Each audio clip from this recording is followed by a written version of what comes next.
After about a month and a half of me just completely complaining about how spring in the Midwest really isn't spring, it goes from winter to almost spring, back to winter, to mud season, then back to winter, then almost spring, and then eventually summer weather.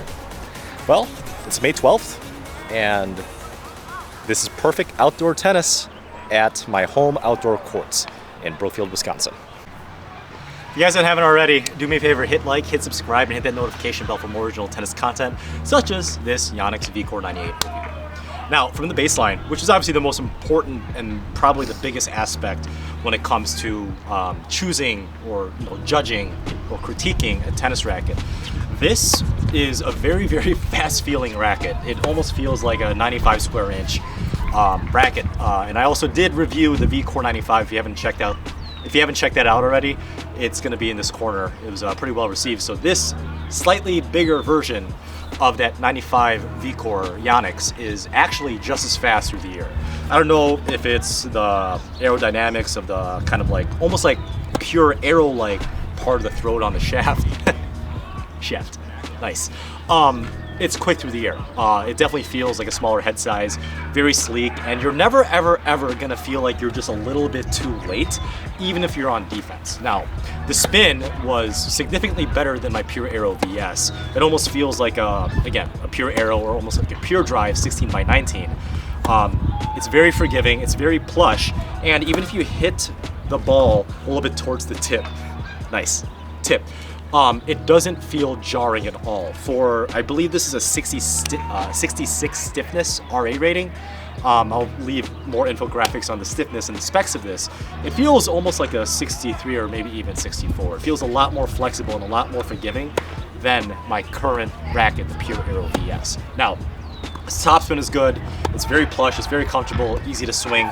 The only critique I will give this, actually I'll give it two critiques from the baseline, is that one, the slices aren't that good, specifically the backhand slices. Forehand slice squash shots from the baseline, which is more of a modern shot now in high-level 4-0 or higher tennis, it's perfectly fine with this racket. But for some reason, the backhand slices that you guys have seen, I mean, we got the ambulance coming for the backhand slices because it's so bad, floats just a little bit too much for my liking. It never really knifes into the court like a more traditional player frame like the Wilson Blade V8 18 by 20, or even something a little bit more modern like the Babolat Pure Drive. Pure Drive, in my opinion, actually slices pretty well for being a beefier, power-oriented spin frame. But overall, this absorbs the impact pretty damn well, even in stock form. And overall, it's a pleasure to hit with from the baseline as long as you're not slicing too much with the backhand. The second thing I don't like from the Vcore 98 from the baseline is it's very actually hard to describe. You just got to go out there and just do it yourself. I don't like how it actually feels when the ball is dwelling on the string bed. It has a large sweet spot, and you definitely feel the ball kind of hug against the string, and the string hugging against the grommet, which is hugging against the racket frame itself. But for me, I think the best way to describe it is just it's way too muted, which is partially why it feels like a softer racket than whatever the stiffness rating it is associated with the Vcore 98. I actually thought of a third thing that I really don't like about this. It's not even a negative. I just think other Yonex rackets do it a lot better. The short balls or flattening out with this racket isn't the best. It's not bad. That's why I said it's not necessarily a negative. But the Yonex E-Zone 98, both the 2015 and 2017, and actually the 2021 version, do a lot better with flattening out shots for both forehand and backhand, aka approach shots. And definitely one of the best approach shot rackets out there is the Vcore 95 from Yonex. So it's not perfect. The muted feel is definitely, it's an acquired taste if you like kind of a dampened soft feel, but I don't feel nearly as connected with the ball as I do with the other Yonex I've tested in the past. Now, another good thing about this is that the sweet spot on this racket is just absolutely huge, especially for a 98 square inch racket. but that could be partially because of kind of the weird dampened feeling with the sweet spot that this racket kind of gives.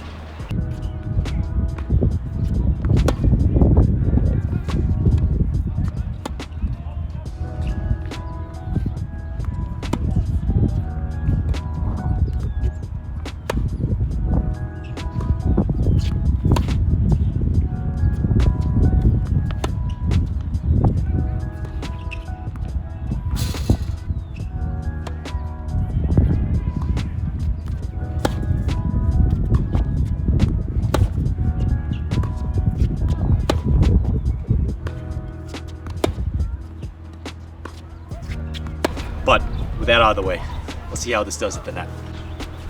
It's no surprise that at the net, the dampened, mushy feeling of the ball dwelling on the string bed and just the overall connection to the ball, or the lack thereof in this case, existed at the net as well. I didn't feel connected to the ball at all when it came to the volleys, whether or not Kevin, who's the camera guy, my hitting partner right now, that you guys are seeing on screen, whether or not Kevin was giving me a hard line drive or kind of like a top spin dipper or dropper, I still felt pretty much disconnected to the ball. Now, obviously, the racket felt extremely fast at the net as well. Power was not a problem. Even sticking volleys, surprisingly, even on the backhand side, knifed through the court after it bounced very well, unlike coming from the baseline. It did a really good, damn good job. However, this is not a volley racket in my opinion. Obviously, Brian, who is a double specialist and uses this exact same frame, can weigh on his input. But I personally didn't like this at the net, except for the ample forgiveness. The sweet spot was absolutely huge, just like it was in the baseline. It felt like it gave enough power, but not too much power. And the feel of the ball, even though I didn't like how it fell off the string bed, it did a very good job with finesse shots such as drop volleys. It just didn't feel good, but it did a very good job. Kind of like the first time that you slept with your girlfriend back in high school or college. It just got the job done, didn't feel good at all, but it's good enough, I would say. Now, obviously, the dampened feel, that's a personal opinion. If you guys have played with this Yonex Vcore 98 at the net or even at the baseline, leave a comment down in the section below if you guys agree or disagree with my thoughts. Again, this is an opinion piece. Everybody is different.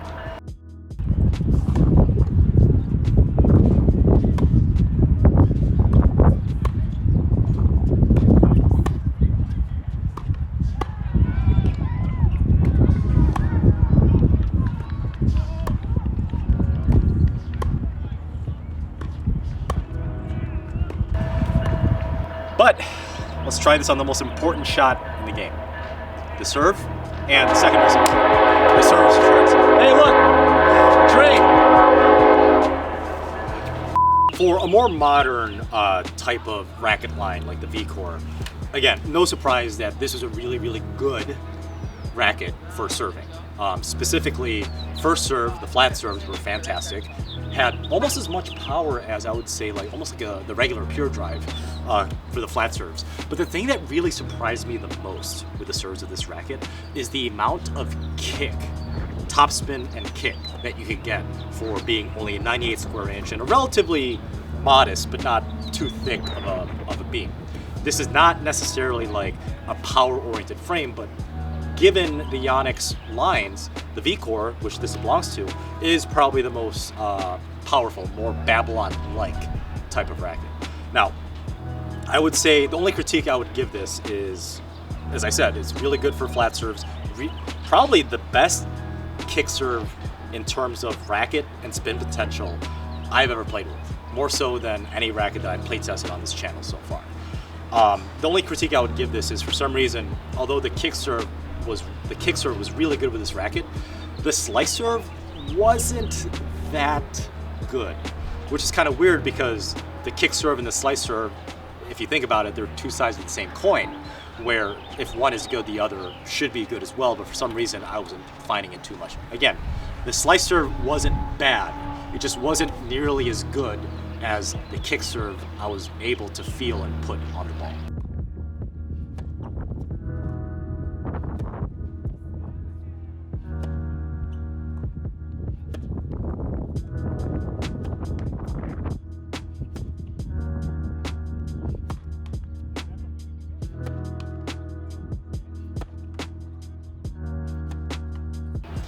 Now, on the flip side, on the returns, this is probably the aspect of the racket where it failed arguably the most. When Kevin was serving to me in my strike zone on the forehand, it felt great. I felt like I could tee off it with good confidence and good aggression. The issue I was having was on the backhand wing. For some reason, I didn't feel comfortable teeing off on the backhand, taking a big cut at a ball that I predict really well, or a serve that wasn't placed or not moving nearly as well as it probably should. But for some odd reason, the defensive backhand returns were fantastic. So forehand returns, when you're taking big cuts on it, were amazing. Backhand service returns for a one-handed backhand like myself, not so hot. Other than that, the backhand blocks were good, and overall, the returns for this racket were average all around, except for what I just mentioned.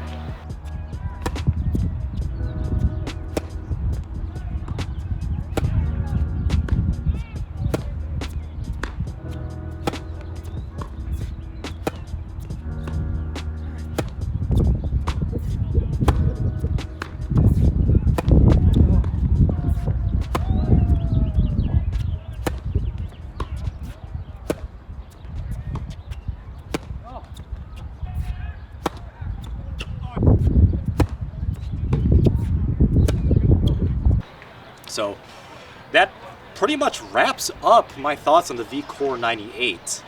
And overall, it was a pleasure to test. Kevin, thank you very much, my camera guy and my hitting partner, for coming out here. But I have a lot to think about before I even kind of place this on the list of where it would be if this was going to be my up-and-coming racket. Now, I did string this with the Black Knight strung at 50 pounds, two-piece. This is probably my 7th hour on court with it, even though I did use a previous string setup from the demo from a racket shop called Les Malise in the Milwaukee area. So, yeah, I mean, pleasure to play test, but still got to think about a few things. So I returned the Yonex Vcore 98 after about, I think I tested it for about 7 to 8 hours of just straight hitting. So had a good time with it. Again, really didn't like how it felt, which is kind of weird because it was still somewhat comfortable. So I went to my local store, got the Yonex, So I went to my local tennis shop and I got the Head Extreme Tour, and I just strung it with the Black Knight at 50 pounds, 16 gauge Black Knight. So that's gonna be my very next one. Obviously, it's gonna be somewhat of a long journey for me testing, stringing, and reviewing for you guys, and also myself to see what my next player frame actually is. So if you haven't already, hit like and subscribe. As always, guys, happy hitting.